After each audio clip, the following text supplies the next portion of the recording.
আসসালামু আলাইকুম। Mac AutoZone air auto solution থেকে আপনাদেরকে স্বাগতম।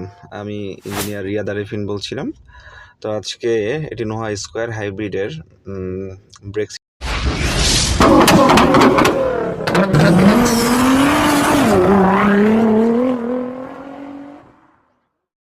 সিস্টেমের প্রবলেম নিয়ে কিছু আলোচনা করব। যারা নোহা স্কোয়ার হাইব্রিড 2014, 15, 16 নিউ শেপে 17, 18 মডেলের গাড়ি যারা ইউজ করতেছেন, আসলে তাদের জন্যই এই ভিডিওটা করা। তো সম্মানিত এই গাড়ির কাস্টমার, এই গাড়ির হচ্ছে ব্রেক সিস্টেমের প্রবলেম, আপনার অ্যাকুমুলেটর লো প্রেশার, দেন হচ্ছে master master cylinder pressure sensor and হচ্ছে abnormal leak in accumulator. So এই জিনিসগুলো আসার মূল কারণ, মানে বিভিন্ন সময়ে বিভিন্নভাবে এই কোডগুলো জেনারেট হয় বিভিন্ন কারণে। তো আমরা আজকে যে গাড়ির যেই কাজটা করতেছি সেটা হচ্ছে আপনার মাস্টার সিলিন্ডার প্রেশার সেন্সরের কোড আসতো এই গাড়িটাতে। যখন মাস্টার সিলিন্ডার প্রেশার সেন্সরের কোড আসতো তখন ব্রেক প্যাডেল ডাউন হয়ে যেত। সো মানে মাস্টার সিলিন্ডারের ভিতরে ব্রেক ফ্লুইডের যে প্রেশার, এই প্রেশারে সেন্স করার জন্য যে সেন্সরটা থাকে, ওই সেন্সরটা মাঝে মাঝে কাজ করতো না। কোড ইরেজ করে দিলে চলতো, আবার মাঝে মাঝে ছেড়ে দিত। তো সেই পারপাসে আমরা কাজ করি গাড়িটার হচ্ছে আমরা কমপ্লিটলি প্রোডাক্টটা চেঞ্জ করে দিই। কারণ মাস্টার সিলিন্ডার প্রেশার সেন্সরটা থাকে হচ্ছে মাস্টার সিলিন্ডার অ্যান্ড এবিএস মডিউলের ঠিক মাঝখানে। সো এটা প্রেশারটাকে মেজার করে, ফ্লুইডের প্রেশারটাকে মেজার করে।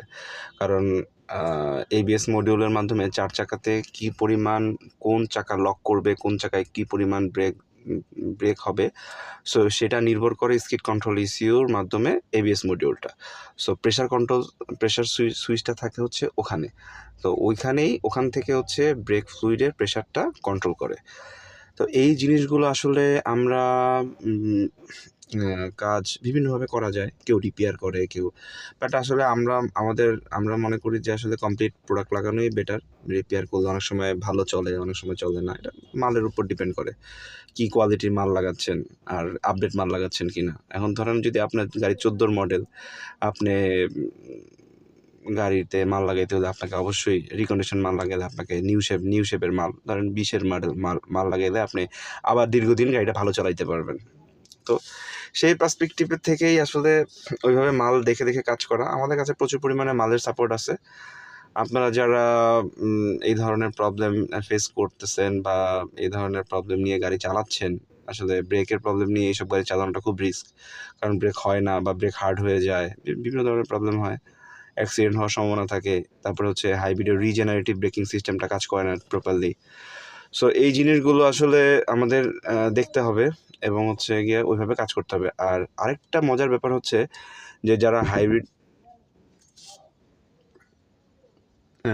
হাইব্রিড গাড়ির কাজ করান বিভিন্ন জায়গায়, ব্রেক সিস্টেমের কাজ করান বা ব্রেক প্যাড চেঞ্জ করান, আমাদের বাংলাদেশে একটা মূল সমস্যা হচ্ছে যে আমরা ওয়ার্কশপে না যেয়ে রাস্তার মধ্যে দোকান থেকে ব্রেক প্যাড কিনে, অথবা দোকানে ছোটো একটা ছেলে আছে ওকে দিয়ে কাজ করানো। তো ও ট্রেডিশনাল ওয়েতে দেখা গেছে যে ব্রেক প্যাড চেঞ্জ করা, অথবা মাস্টার সিলিন্ডার বা হুইল সিলিন্ডারটা যখন ব্রেক প্যাড ক্ষয় হয়ে যাবে তখন হুইল সিলিন্ডারটা আস্তে আস্তে চেপে চেপে বের হয়ে আসবে। এটাই স্বাভাবিক। তো যখন এই ব্রেক প্যাড চেঞ্জ করতে গেলে তো ব্রেক প্যাড তো মোটা, তো তখন আমরা হুইল সিলিন্ডারটা কী হয়, তো চাপানো হয়। তো এইটা চাপানোরও একটা প্রসিডিওর আছে। সো এই প্রসিডিওরটা আমরা জানি না। আমরা নর্মাল ট্রেডিশনাল ওয়েতে আগের যে গাড়িতে যেভাবে কাজ করি, হাইব্রিড গাড়িতে আমরা ওই একইভাবে কাজ করি। তো সেই ক্ষেত্রে মাস্টার সিলিন্ডারের উপর একটা, মানে মাস্টার সিলিন্ডার বলি, বুস্টার বলি, যেটাই বলি না কেন, ওইটার উপর একটা ইম্প্যাক্ট পড়ে যদি মানে প্রসিডিওর অনুযায়ী কাজটা না করা হয়। সো আমরা ওই সমস্ত কার ওনারদেরকে বলবো যারা এই ধরনের রাস্তার পাশে থেকে ব্রেক প্যাড চেঞ্জ করেন বা ব্রেক শু চেঞ্জ করেন, ব্রেক সিস্টেমে কাজ করেন, তাদেরকে বলবো যে আপনারা আসলে যারা এই সম্পর্কে জানে, ওয়েল নোন কাজ করা সম্পর্কে জানেন, তাদের কাছ থেকে কাজ করেন। হয়তো বা 500 টাকা, 700 টাকা বা 1000 টাকাই আপনার কাছ থেকে সার্ভিস চার্জ নিবে বড়জোর, বাট আপনার 1,20,30,000 টাকার মালটা তো আপনার সেভ হবে। সো ওই 500 টাকা সেভ করার জন্য আপনি 1.5 লাখ টাকার মালটা আপনি নষ্ট করে ফেলতেছেন। বা 1,20,000-30,000 টাকার মালটা আপনি নষ্ট করে ফেলতেছেন। সো এই জিনিসগুলো মাথায় রাখবেন আপনারা। আমরা কাজটা এটা সচরাচর সবাই করতেছে, সব ওয়ার্কশপেই এই বুস্টার চেঞ্জ করতেছে, রিপেয়ার করতেছে। তো আসলে আমাদের উদ্দেশ্য এটা না যে আমরা দেখানো যে আমরাও চেঞ্জ করতেছি, এটা না। বাট আমরা যেটা দেখানোর উদ্দেশ্য হচ্ছে যে কী কারণগুলোতে আসলে এই প্রবলেমগুলো হয়, কেন এই প্রবলেমগুলো হয়। একটা নির্দিষ্ট প্রত্যেকটা জিনিসেরই একটা নির্দিষ্ট ক্ষয় হয়। সো এই ক্ষয়টা হবে স্বাভাবিক। বাংলাদেশে দেখা গেছে যে এই বুস্টারগুলো 1,00,000 কিলোমিটার পরে যে নষ্ট হওয়ার কথা, বাংলাদেশে 70-80 হাজার কিলোমিটারই চেঞ্জ হচ্ছে। আমাদের ড্রাইভিং প্যাটার্নের কারণেও এই জিনিসগুলো নষ্ট হয়ে যাওয়ার পসিবিলিটি থাকে, যে আমি বারবার ঘন ঘন ব্রেক করতেছি, জ্যামের মধ্যে ব্রেক করে দাঁড়া করে রাখছি।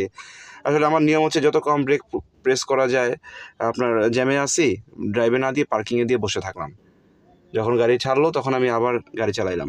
তো এইভাবে আসলে যতটা কম ব্রেক প্রেস করা, যত আপনি কম ব্রেক প্রেস করবেন, আপনার অ্যাকুমুলেটরের মোটরটা আপনার কম ঘুরবে, আপনার মাস্টার সিলিন্ডারের যে সিলগুলো আছে এই সিলগুলো কম প্রেশার ক্রিয়েট হবে। কারণ আপনি এই ছোট পাইপে 18.30 মেগাপাস্কেলের প্রেশার মানে হিউজ প্রেশার। সো মানে হিউজ হিট জেনারেট হয়।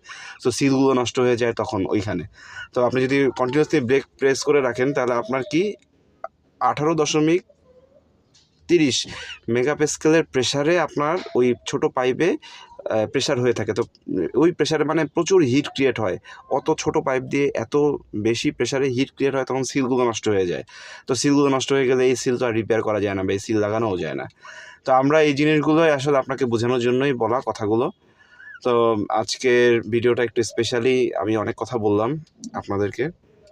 তো আপনারা ভিডিও দেখবেন, আমাদের লাস্ট পর্যন্ত দেখবেন। মানিক ভাই সুন্দরভাবে যত্ন সহকারে কাজ করতেছে। সো আপনারা এই জিনিসগুলো দেখে সুন্দরভাবে আপনারা দেখেন, বুঝেন। আমার কথাগুলো ভালো লাগলে আমাদের এই পেজটাকে লাইক দিবেন।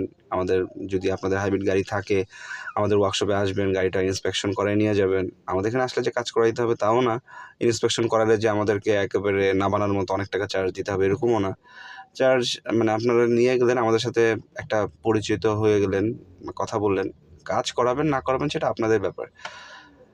বাট আমাদের সাথে কথা বলে গেলে আমরা মনে করি যে আপনাদেরকে একটা ভালো গাইডেন্স দিতে পারবো, এতটুকু বিশ্বাস আমাদের ভিতর আছে। আর আজকে এই পর্যন্তই। ভালো থাকবেন। মানিক ভাই কীভাবে কাজ করতেছে, কীভাবে এয়ার ব্রিদিং করতেছে আপনারা ওইটা দেখেন। সবাই ভালো থাকবেন। আমাদের পেজটাকে লাইক দিয়ে রাখবেন। আর ইউটিউব চ্যানেলে আমাদের ইউটিউব চ্যানেলটাকেও লাইক অ্যান্ড কমেন্টস করবেন, সাবস্ক্রাইব করবেন। ধন্যবাদ সবাইকে। ভালো থাকবেন। আসসালামু আলাইকুম।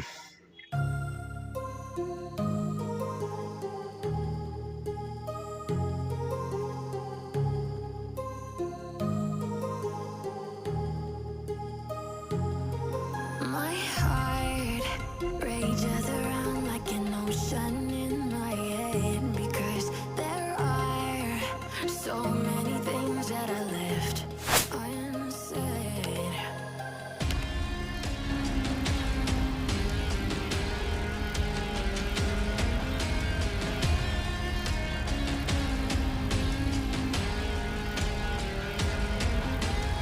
I can almost feel you walking in the distance, but I know that it's not reality. If you are echoing around inside these parallel dimensions all alone, now I'll find you in my dreams.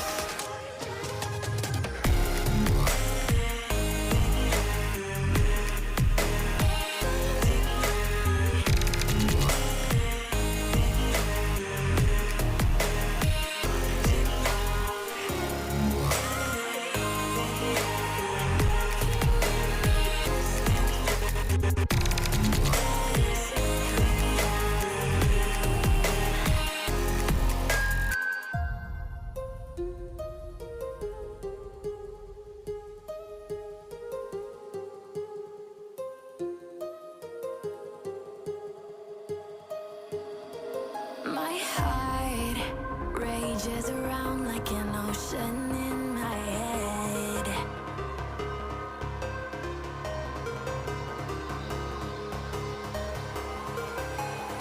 I can almost feel you walking in the distance, but